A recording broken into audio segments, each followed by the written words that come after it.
Welcome to Creating the Muse Podcast, brought to you by Indah Pages. This is a space where creativity takes center stage and entrepreneurship becomes an art form. Join us as we dive into the stories of visionary individuals who have harnessed their inner muse to build thriving businesses and craft lives of passion and purpose.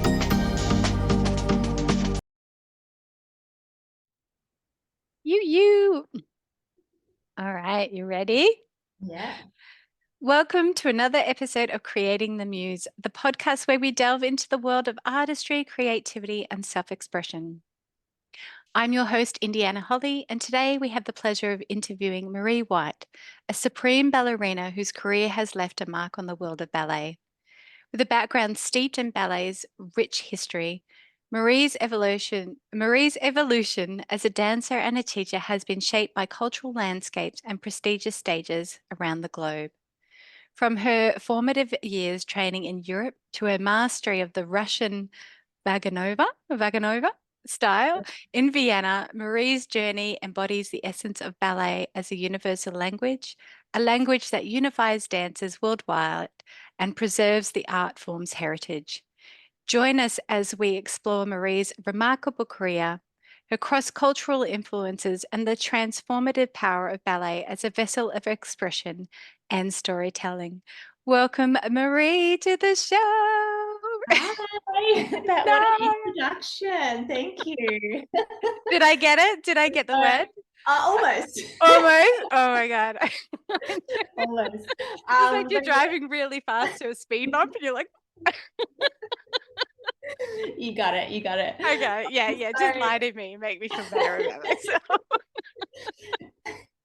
Such a beautiful introduction. Thank you. Oh, my absolute pleasure. I actually had words in there like pirouettes and arabesque. Is that how you say that? But I thought there is no way in hell I'm going to get my tongue around arabesques. You do well. You're doing well.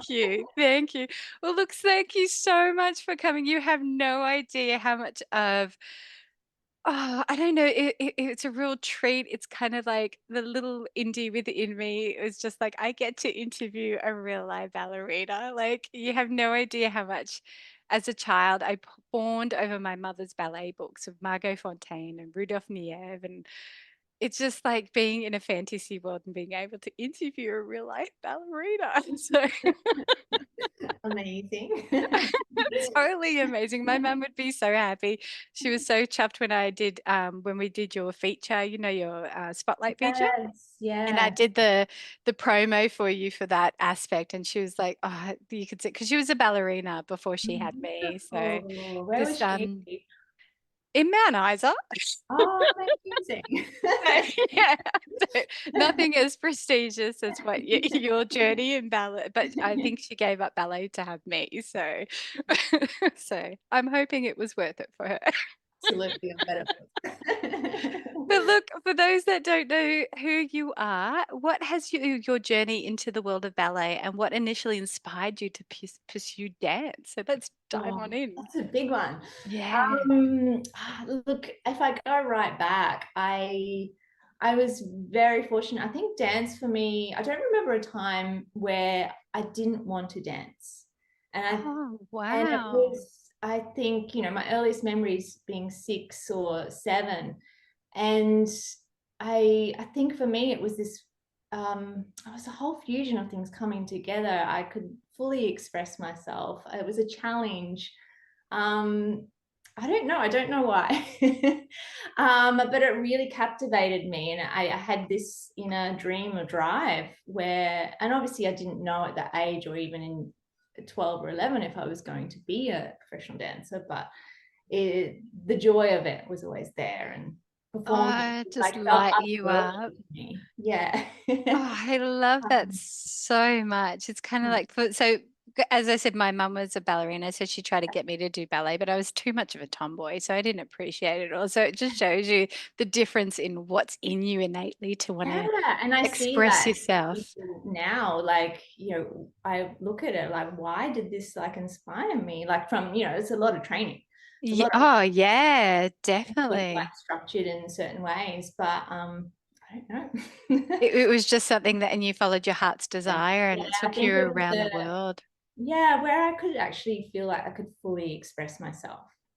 Um, and I got opportunities to express different aspects of myself as I kind of Yeah. grow and do different roles. And I think that was Oh, liberating. And I was, a little bit shy sometimes. So this was like a chance where I could just come out. um, oh, so yeah, I think that obviously started, and I had that dream, I had that worked really hard, I had amazing teachers, and it's step by step. It kind of just kept going. I could just feel that when you were speaking, like that whole persona aspect. Like when I was watching the video footages that you set through, the different characters and how you get to try on that character and how you get to perform in that aspect is like, yeah, Yeah, it's incredible that you can do that. And I remember as a little girl, I won a dance competition and I went and saw the Merry Widow. I So, love that ballet. oh, It's one of my favorites. what blew me away is like how like you touched on the training side of things, right? And then I remember as a little girl watching it, but it was rehearsal, so I got to see behind the scenes. So when the dancers stopped performing, then they went into this how they were breathing like they were exhausted, like they had just been running like Yeah. miles on end, and the way that they could hide that behind the performance is like Yeah. that just yeah, that just kind of made me really think about what you said, the training in itself and what that entails. So can we just explore how much training has been involved and how much discipline was needed to perfect your passion? Look, so much, so much. And as any aspiring dancer knows, it just gets more and more. And even when you're professional, you're training every day, 6 or 7 days a week. So it Wow. doesn't let up. You don't kind of get to a point where you go, No lazy days. I can just, that's it, I don't have to do anymore. It's like that's what kind of really fuels, the fire. It's ongoing till you decide that's the end of your career. But it is also an art form. And I think that's touching on, that training and the art form, which is making it either look easy or Yes. really you're embodying a story. It could be just an emotion, it could be just a feeling, conveying a feeling Mhm. with your movement, or it could be quite a literal story. So that, yeah. And of course, being a dancer, there is that performance stage, and then off stage it's, you see someone immediately exit and then they're like on the floor, like Oh my just God. Yeah. exhausted, and then they kind of get it back together again and out you go again, and it's that sort of that behind the scenes stuff. I find that nitty gritty, that for me is exciting. Yeah. You're in the work, you're in there, um, Yeah. and you're amongst it, you're amongst the whole team of everyone pulling it together. And supporting one another to make the performance. Beautiful work. Yeah. Oh, um a beautiful work of art. I love that you just said that. I could really see that when I went to witness that and see the behind the scenes and how everyone was so supportive. And yeah, that just coming off the stage and you being exhausted and then going back in and everyone going, yay, you've got this sort of thing. It's like you need that to be able to create that, as you said, work of art. So such a masterpiece. Oh, wow. And when you talk about working on your performance for hours, 6 days, Mm. 6 days a week, you said 6 days a week, depending on how much And how what your body would allow you to do. Did a lot of nutrition go into that as well, or were you just a block of chocolate gal that ate No, it before you definitely. danced? Look, it definitely is nutrition involved. Absolutely. You have to perform at your best. And, most dancers are eating quite healthy. And then, we have these, days where we're like, let's just like, we're burning so many calories, Yeah. and we need to, to kind of fill that up and also be quite healthy because we want to perform at our best and want to be Yeah, you strong. need the nutrition. Yeah. Absolutely. So that is, that's quite paramount. Yeah. Yeah, yeah. So you danced on some of the most prestigious stages in the world. What is your most memorable performance? I know that's going to be a hard question for you. That's I'm why I gonna got have this to one. ask it.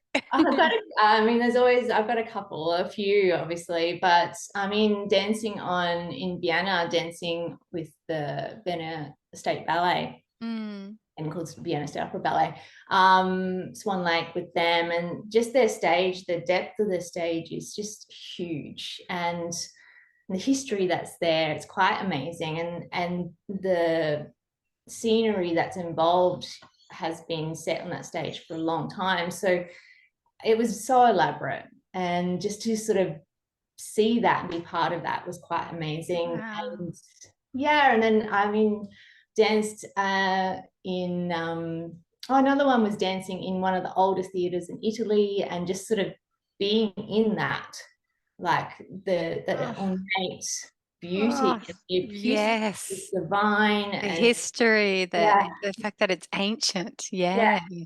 yeah.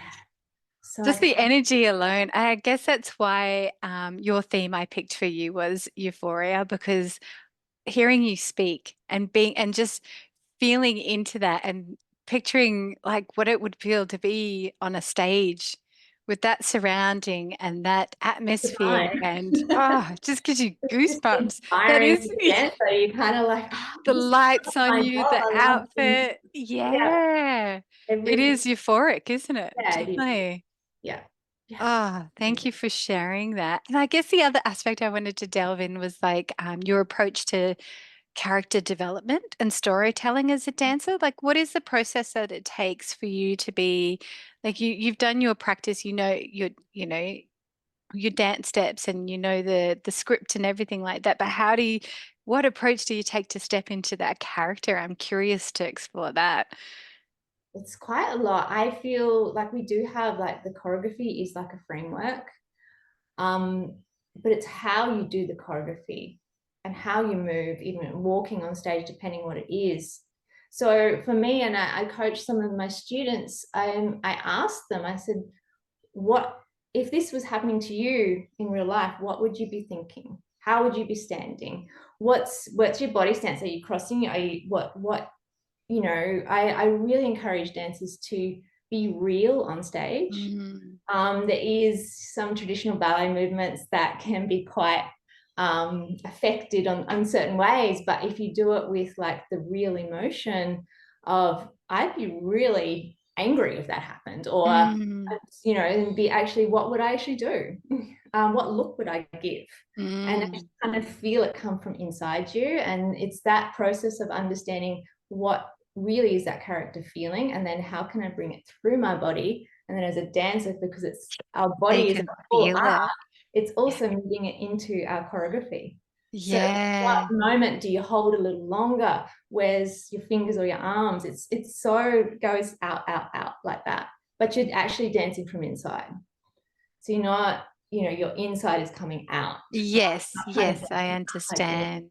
Yeah. So And you would have perfect that with practice, right? So, or do people just innately, some people just are um, gifted with the ability to, some people have it a little bit more naturally, but it's still an absolute art, because it's a training of learning where and how to use that emotion through your body. And maybe, can I really be that strong with that emotion, or something really little, and you see it is an art. It still has to be kind of perfected or trained in a like a broader sense. So yes, some yeah, people have it a little yeah. bit more naturally, but it's inside everyone. So yeah, Yeah, yeah, yeah, definitely. There's one of the films that I watched of you, it's in with the big headdress that you were wearing and yeah. the dark color. What role were you playing in that? Because I that, am playing Caraboss, which is actually Maleficent in Sleeping Beauty. oh, you love So that. the Black Fairy, I love that role. It's one of my The favorite roles. footage in it was like I could see you totally embodying that role. Yeah, Like it's just and just the thought of being able to play somebody deliciously wicked like that is that's just it. It's one of my favorite roles, and part of it was the where I got to like throw fire, and it was very cool. Very very beautiful production as well. yeah. Oh, what a world you've been living in, hey? Like and now correct me if I'm wrong, but you're transitioned out from being performing as a dancer into becoming a coach and a mentor. Is that correct? Yeah, yeah. Yeah. How long's that been since you've been transitioning across from when you last performed? Or Well, do it's you still perform? no, So, I don't still perform. I'm very happy with my career. Look, it's been almost 10 years actually. oh, wow. And I've had a really interesting transition. I've always sort of taught and coached either on the side, and I went into another career. I went into event producing, so senior event producing, both arts festivals and various other things like Keeping it in the arts. that. Yeah. Still in the arts, it felt Yeah. it was still in that world. And it was great to be able to be part of the full package of what goes into performances, all the behind the scenes. So now I have this full appreciation of every single person, the stage managers, everyone that goes into that. And yeah, and then it's all come back to kind of coming back to like full-time dance teaching, dance coaching. Yeah, that's just gone like it's all back.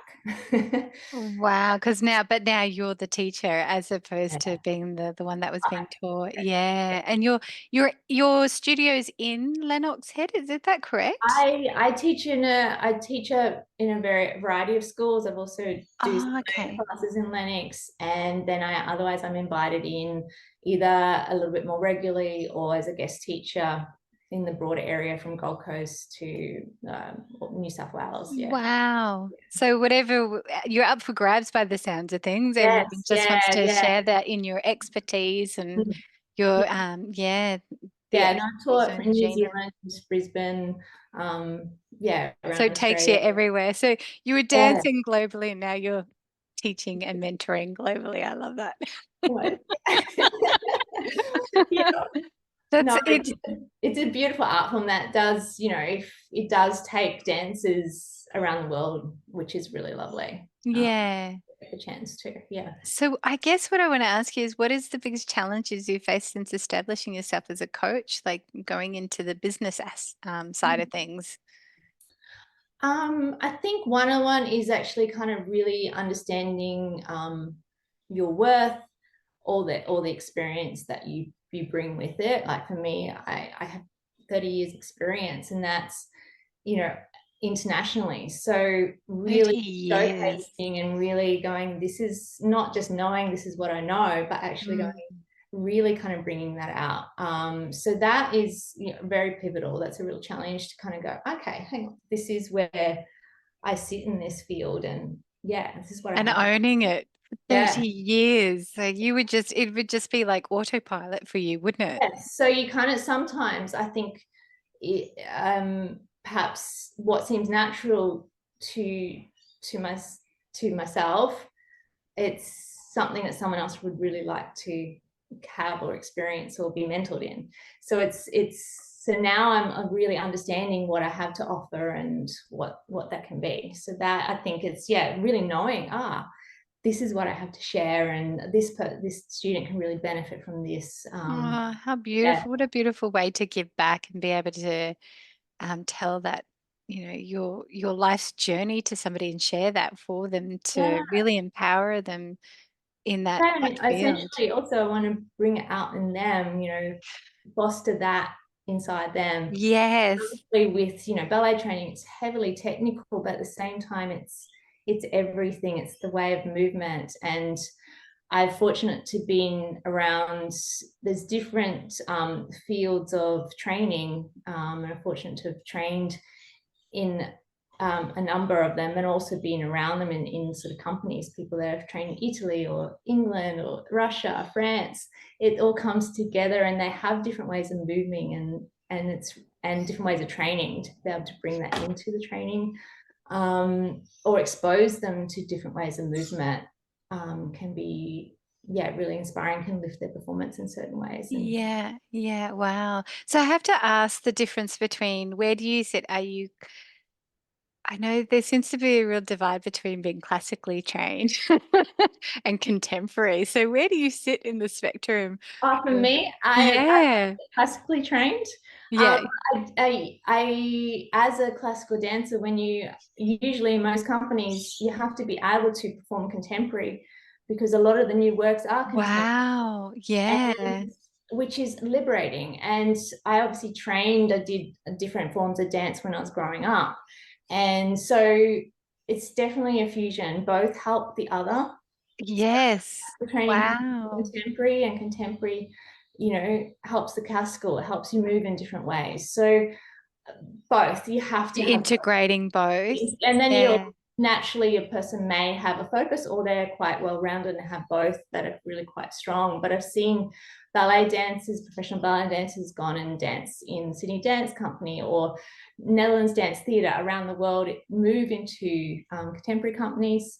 Wow. And yeah, so one of the things I'm really sort of quite passionate about is helping dancers to be able to make those choices, and when it's time to make decisions that really work for you. So is it moving into a different Yeah. style or a different company? Having the agency to make those choices and understanding, where your best fit is, or what's your next best fit, because it's an evolving process, this career. And I think it can be, beautiful if you're open to that curiosity. Yeah, yeah, definitely. And I guess I raised that because I don't know if you ever heard of the movie Center Stage, where it was a That's classically awesome trained. stage. I love that movie so much. One of the directors I had was Ethan Stiefel, so he was one of my directors at one Oh, point. no way. So that's what came to mind when you were speaking, is about needing to have both so that you're quite fluid and classically trained in your Yeah. approach, and being well-rounded, as you stated. But So obviously, having a focus, like as one that you gravitate more towards, absolutely. yes, yeah, Um, yeah, so yeah, but being able to like go for it, and yeah, is amazing. both. Yeah, like your hair down and Mhm. yeah, definitely. Yeah. Or putting your hair up in a bun, Oh, either yeah. way. The technical training of the classical really helps the contemporary, and the movement, and really help the groundedness really helps classical dancer. So Yeah, it's yeah. So I guess where I wanted to ask you is, do you see, now that you're a mentor and a teacher, and you would have experienced, I don't know if you've experienced this yourself, but where does imposter syndrome, has it risen in your career? And do you see that in your students as well, where it kind of steps in and might be a bit of a block? And if so, what have you done to support others or yourself to move through that and just show up anyway? So. Good question. I have seen it particularly, I think more so in Australia. I think there's a shyness to being really good, to owning externally where you're at. Um, so it is. I do try to encourage like the dancers, yeah, to own the work or to see their growth, and that's good. And Yes, celebrate yes. celebrate that within their colleagues as well. I do sometimes say, or recently said the other day, like one dancer, I said, "Do you remember what you were like 3 months ago?" And Oh, it's wow, like, oh, reflective. Yeah. oh, yeah, I have grown, and kind of really owning that. So yeah, Celebrating it. pushing you, but yeah, Look at you you've got where now. you've got to already. So yeah, I really do. Yeah, it does come up. It comes up in so many ways, and I've seen it in in companies where people either don't really step into. And I've done not really stepped into all my talents, and or opportunities, and I think Oh, um, isn't it sad when you've had missed opportunities because of that? Not you learn. you do definitely learn. And I think what I'm hearing is like very much of pushing yourself in the comfort zone, and then that whole concept of not owning it. Kind of eventually just you evolve and grow and you step into that. So Yeah. Yeah, it yeah. definitely is a process, and I think I definitely made some choices that could have been better, but at the same time, I wouldn't have changed anything It's now. your journey. It's all perfect the Yeah. way it's meant to be. 100%. Yeah. Oh, thank you for sharing that. I just know as a youth as well, but I love the fact that you're aware of the journey with your students and you're also celebrating them through and pointing that out to them. I think that's quite crucial for stepping through that. So It is a really can be an up and down journey. I think with anything creative or anything that you're kind of challenging, stepping into business, whatever, but speaking on the dance terms, every sort of part of your career has its thresholds and challenges, from student to going to professional school, and then hopefully getting a professional job. And then once you're in a company, it's like you're down the bottom of a big company, and how do you navigate all that? oh gosh. So there is a lot of things, being cast, not being cast, Yes. and it's a really big sort of journey of highs and lows, and how to navigate that yet still come out on really quite resilient on top and proud of what you do. So Oh, yeah. I love that. And you saying that you've been in the industry for 30 years and now providing that mentorship and knowing that you've been through that journey of the highs and Mm. lows.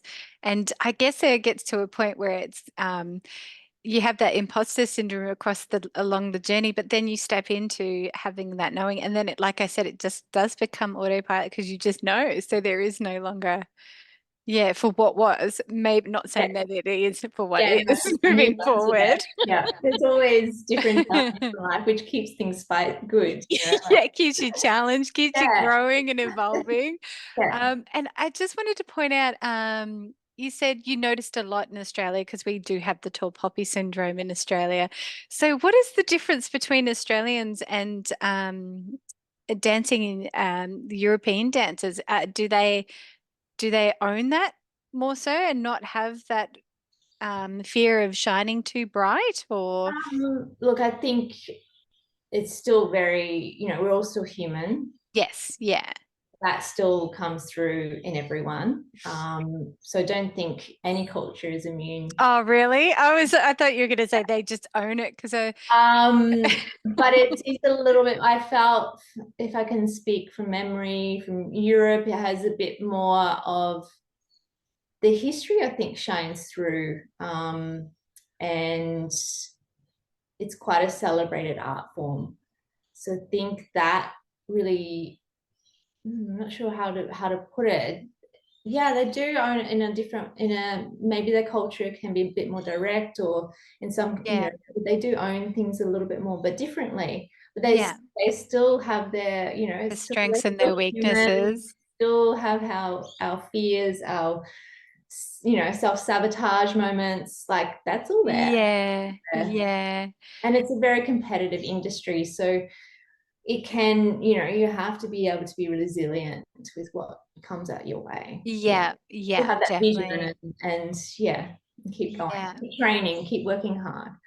Um, Yeah, I love that. It's funny when I was doing my yoga teacher training and there's been a lot of like personal growth things about shunning the ego, like very much the ego's bad sort of thing. And then my yoga teacher trainer said to me, in this field you need ego. You need a strong ego. You need to build your ego. And I thought that was a really interesting Very interesting. perspective of like, yeah, I mean, ego tells you to kind of, watch when you cross the road sort of thing. Like, Yeah, yeah. So it's interesting listening to you speak, and that popped up into my mind about just how much strengthening and growing that ego to be able to do what you do, especially when you're acting and you're yeah. creating those characters and stepping forward into that role. I Yeah. would probably, yes, resilience, or just owning where you are right now. I think Yeah. Yeah.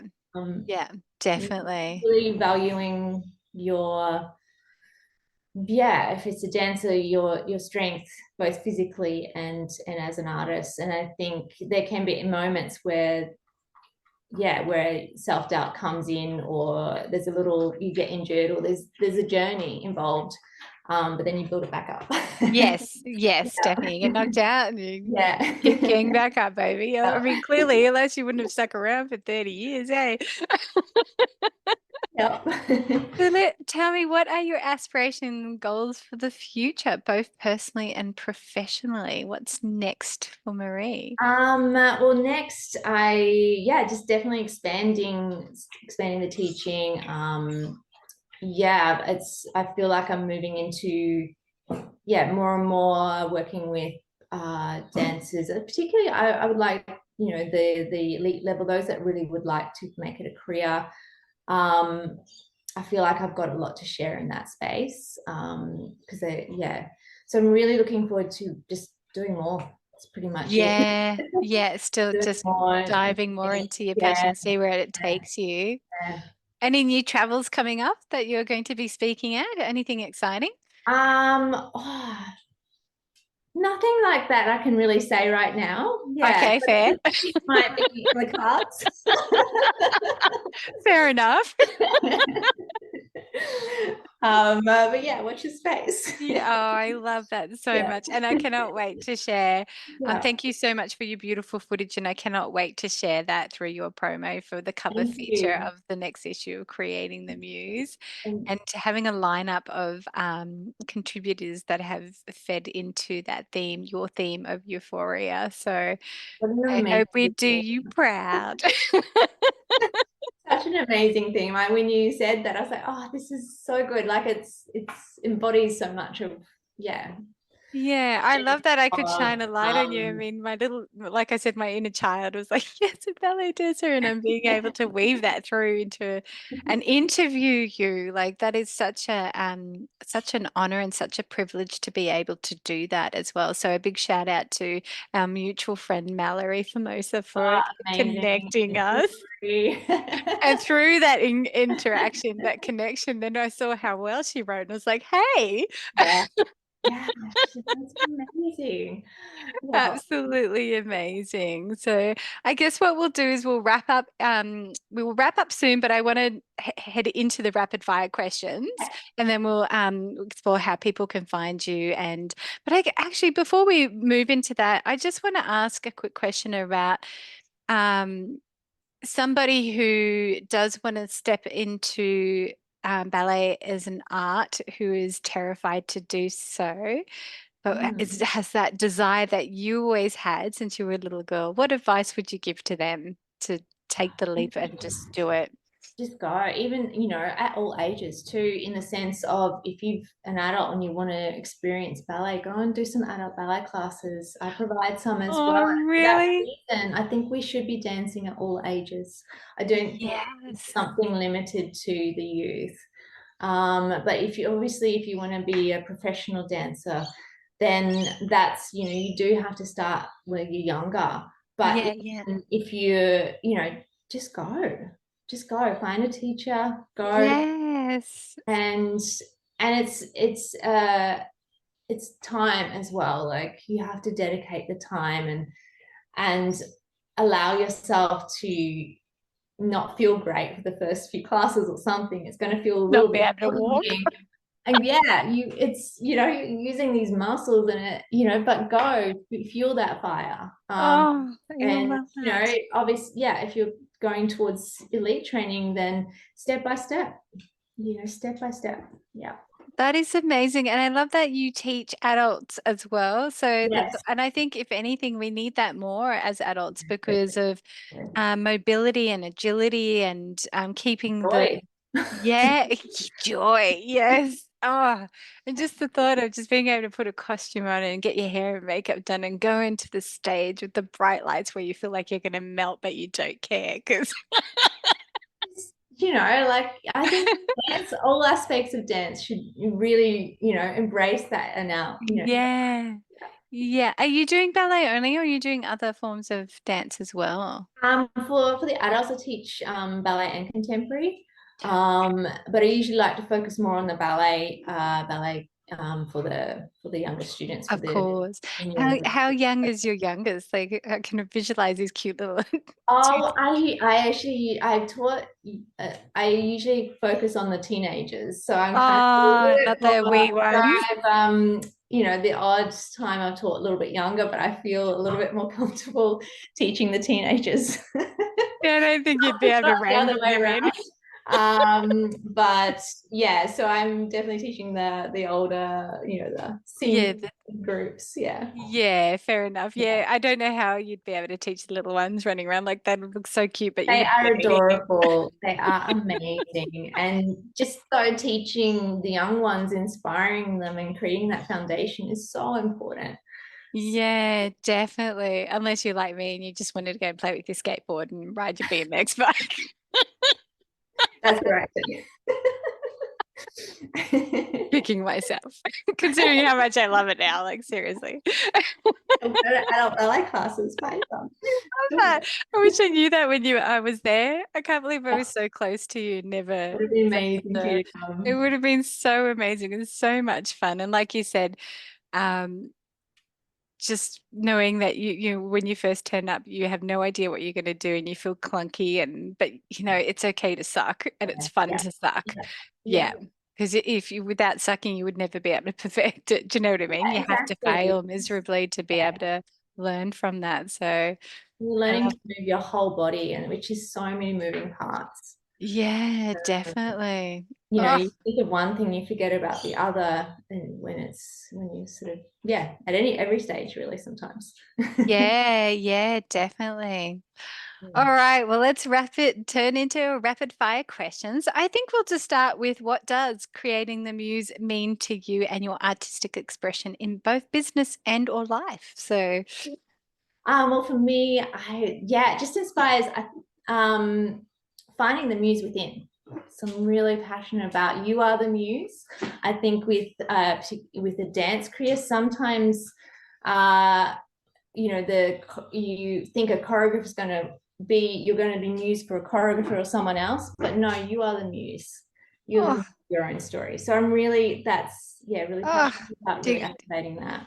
And I felt that when you were saying about doing the character, you've got to dig deep and then that comes out. So I feel that that's where you've got to go within to find the character and the inspiration for it to just filter on out and just cascade out onto the stage. Absolutely. And knowing what your strengths are, knowing what you love, knowing just being able to choose, being able to really kind of bring all of that out, both in business and in the creative dance particularly. I do encourage dancers, what really do you love, what movements, what roles, as well as working on bringing everything up to level. I probably wouldn't understand, but when you said what movements, do you have a particular movement that inspired the hell out of you that you loved so much that made you feel alive? No.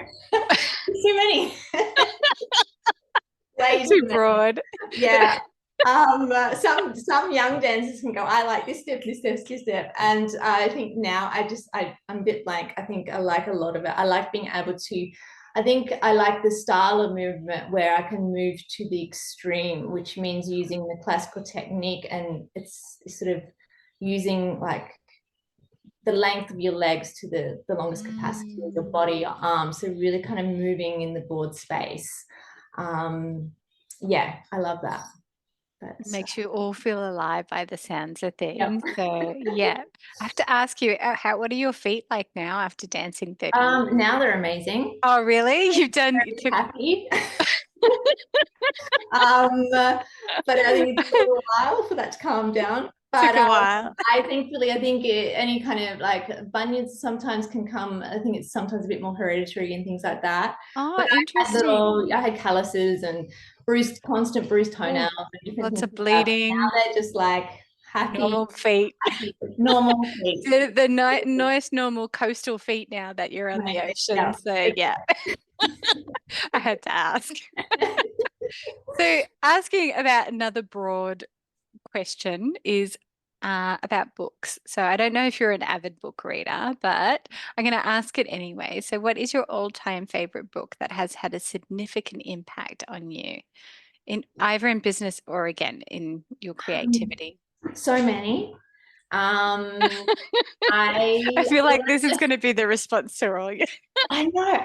When I went to left home quite young, it was just the world opened up to me. was like, I I was in a bet. foreign country with foreign language, and I soaked up so many books. I read. But what just came back recently, actually, and it's a goodie but an oldie, and I'm going to say it again. I just recently reread The Alchemist by Paulo. Yes. Have you And told me that before? no, No. Okay, I just had deja vu. So but it's just, yeah, it just came back again. I've read it a whole number of times, and since a late teenager or whatever. But I was like, oh, this is a great book. it I so lent it to is. a friend, and I was like, I'm going to read this. Um, Yeah. yeah, so that one just came back again. So I just will mention it. And it's amazing in times of any kind of transition or something, you're moving into something else. And otherwise, I love reading, like strong women like the Michelle Obamas, or that are really, but also being really honest with their journey, Yeah. the Yeah. highs and lows, the strength or resilience they've needed, the times where they push through, and also celebrating their their successes and achievements and relationships, whatever it might be. So yeah, definitely inspired by particularly women sort of really stepping really Yeah, I love those books too. I'm a big fan of them because it's kind of like here's the whole journey, yeah and here's all the amazing milestones that have occurred, but here's all the shitty things that happened behind them that pushed you to have grit and go, screw this, I'm yeah gonna achieve the hell out of this now so because it much that pissed me goes off. into a successful moment. It's years Yes. of exploration, of curiosity, of saying yes, of going for it. So yeah, Yeah. I really, yeah, it's rarely a one-hit wonder. As there's years involved Yeah, of yeah. journey. There's none of this. They just a one hit wonder, overnight Yeah, success. no, No such thing doesn't exist. It's no, the compounding of all the yeah, little achievements that got you and to that learning your choices big. and making choices that for you. Yeah, yeah. Yeah, yeah. And I have to ask the Alchemist, what was the part that you loved the most about it? So, because I know it is also about the journey as well. Yeah, So, yeah. yeah. I think it's the overarching part that I love is trusting in your own. What do they call it? He calls it the personal legend. Yes. So Yeah. trusting in your own journey of what that might be, and you may not be able to see everything out in front of you. No. Make the next best choice for you. Yes. And yeah, and yeah, you have a unique space of what that might look like, and it's Ah. not following, you know, being what someone else might think you should be or do, and that sometimes that little muscle needs to grow, and yeah, and it's good affirmation to read that and go, okay, yes, okay, let's go down, let's listen and see what's next for me, what's going to light me up. Yeah. Yeah, following your own, your personal legends, your intuition, um, and making those choices. I think that that will set you towards where you're next meant to be. Yeah. It doesn't It's have that. to be anything grand. It's just what's the next best choice. Yeah. Know where it's going to lead at the end of the day, but it feels good to work with that person. Okay, Yes. yeah, Yes. I love that so much, which is why I love the book as well. It's kind of like don't listen to anyone else, just listen to yourself, take the step forward. And even when you're going through the yucky mucky stuff and you're yeah, thinking, why me sort of concept. yeah. But then like a year later or so, you look back at the journey, you're like, ah, Now it makes sense. oh. And I think that's why I love the book as well, because I read the book after I left my husband after 17 years. So it was quite crucial for me to read that and knowing that, even in the darkest, ickiest parts of my Mm, life, mm. reading that book at that time was kind of like a silver lining, I guess, to know that everything's going to be okay. Do you Yeah, know what I mean? So yeah, yeah. yeah. So I No, love that you said very that was your favorite beautiful, book. easy, light, deep book all at once. Yes, Yeah, all of it, all yeah, subjective and open to your own perspective of what yeah, the story is all yeah. about. Such a brilliant writer. So, Okay. So last question is, what is the best investment you have ever made for yourself, either personally or yeah.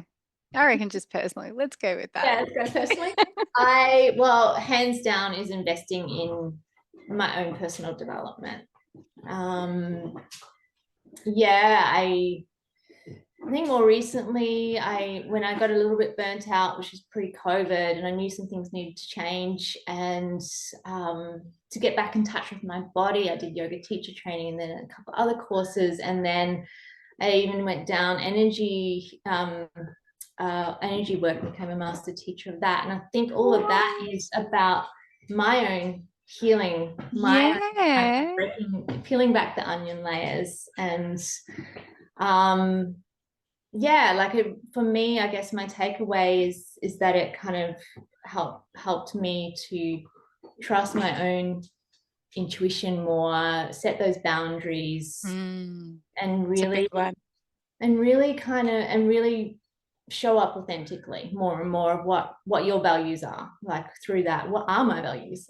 That's a big question in that, and It's a being able huge to kind question. of step towards that's always ongoing. But yeah, I think if any just invest in your own self-development. What's attractive to you, in some way, whatever that might be. Such a great answer. Can be joining a sports club, it can whatever. Yeah, Yeah. I love that. So can I ask with the burnout, because we haven't touched on that. So, and then you raised boundaries. Was that a result of not having strong boundaries that you experienced burnout or? um hmm, that's a really good question. I think I tend to be able to or used to kind of push, achieve, and not so much listen. A-type personality. Yeah, I not tend so to much. attract a lot of women like you. So I think is more that, rather than Yeah. actually listening. And yeah, so obviously comes into those is the boundaries, because you don't really know what your boundaries are or what your Boundaries values within are. yourself sort of Yeah, thing. so Yeah. it's not, yeah, it was more that, yeah, yeah. I think that was probably overarching. Yeah. Yeah, yeah, you're not alone. And a lot of the women that I've interviewed, it's the same thing. I must attract. It's kind of like we're all recovering perfectionists and Yeah. high achievers because, you just want to taste life so much. But I guess the downfall of that is not having the balance where it's very much giving yourself permission to just be in the spaciousness, to Yeah. do nothing. Like to me, Yeah. I still struggle with that now. It's always filling with something and um and I love that how aligned you and I are. Like you're talking about doing yoga teacher training, and I did that for myself, not to Yeah. become a teacher. Yeah, that's it, So isn't it? for Yeah. my own healing. So Yeah. Yeah. yeah, wow. I love that so much. Oh, this has been such a delight. Thank you so much from the bottom of my heart. You inspire me like there's no tomorrow. I'd love to just delve into everything about ballet and what you've done and what your career and where it's taken you and the outfits and the costumes and the makeup and So much, so much. there's so much beauty in Yeah. your world. So Yeah. I just want to say thank you so much from the bottom of my heart for allowing me to shine a light on you and delve and tell your story in the next issue of Creating the Muse. It's such an honor. So thank you from the bottom of my heart, Maree. I'm just Thank so you. Thank you chuffed so much about for this. inviting me. I really, yeah, just the opportunity to be part of this, and what you're showcasing with your magazine is just beautiful. And I can't wait to see the journey that it goes on as well. And Oh, women's thank lives to you. inspire with it. I just think it's amazing. Yeah. Oh, and to put a supreme ballerina on the front cover of Creating the Muse is everything. I'm looking forward to it. So, before we jet off and say our goodbyes, where can people find you? People can find me both on Instagram at Maree_White_dance, or www.mareewhitedance.com. Yeah, they can find me. Amazing. And I'll plaster you everywhere too in the coming weeks. You're going to be so sick of it. Like, oh my God, another promo. Well, thank you again It's so such much a for pleasure to be everything. here. And for those that are listening, next issue will be out at the end of this month, and Maree White will be on the cover. So thank you again for your time. Thanks, Indy. Thank you See so ya. much. See ya. Bye. Bye.